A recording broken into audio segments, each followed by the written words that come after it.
তোমালোকক মই আজি এজন মহৎ লোকৰ বিষয়ে কম যাৰ বিষয়ে তোমালোকে প্ৰাতঃসভাত প্ৰায় কৈ থাকা সেই মহান ব্যক্তিজনৰ নাম হৈছে এপিজে আব্দুল কালাম। এপিজে আব্দুল কালামৰ জন্ম হৈছিল 1931 চনৰ 15 অক্টোবৰ তাৰিখে ৰামেশ্বৰম তামিলনাডুত। তেওঁ পিতৃৰ নাম আছিলে জয়নাল আবেদিন আৰু মাতৃৰ নাম আছিলে আসিয়াম্মা। তেওঁ সম্পূৰ্ণ নাম হৈছে আবুল ফকিৰ জয়নাল আবেদিন আব্দুল কালাম। তেওঁ অতি মেধা সম্পন্ন আছিলে আৰু তেওঁ প্ৰাথমিক শিক্ষা আৰম্ভ কৰিছিলে ৰামেশ্বৰমৰ এখন প্ৰাথমিক বিদ্যালয়ত। 1952 চনতে তেওঁ অতি দ্ৰুত গতি সম্পন্ন লক্ষ্যভেদী এখন বিমান প্ৰস্তুত কৰিছিল আৰু তাৰ কিছু সময় পূৰ্বে পিছতে 1962 চনত তেওঁ মহাকাশ গৱেষণা কেন্দ্ৰত নিযুক্তি পাইছিলে।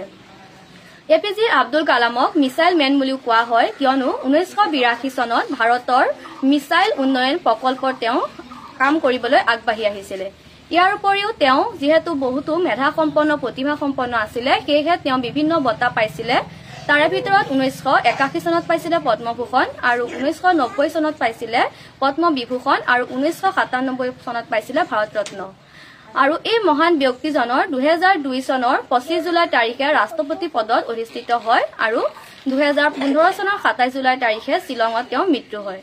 আৰু এই ব্যক্তিজনৰ বিষয়ে তোমালোকক মই দুটা বাণী কম। তেওঁ কৈ থৈ গৈছিলে যে সপোন সেইটো নহয় যিটো আমি শুই দেখো, সপোন হৈছে সেইটো যোনটো দেখাৰ বাবে বা সম্পূৰ্ণ কৰিবৰ বাবে আমাৰ ৰাতি টোপনি নাহে।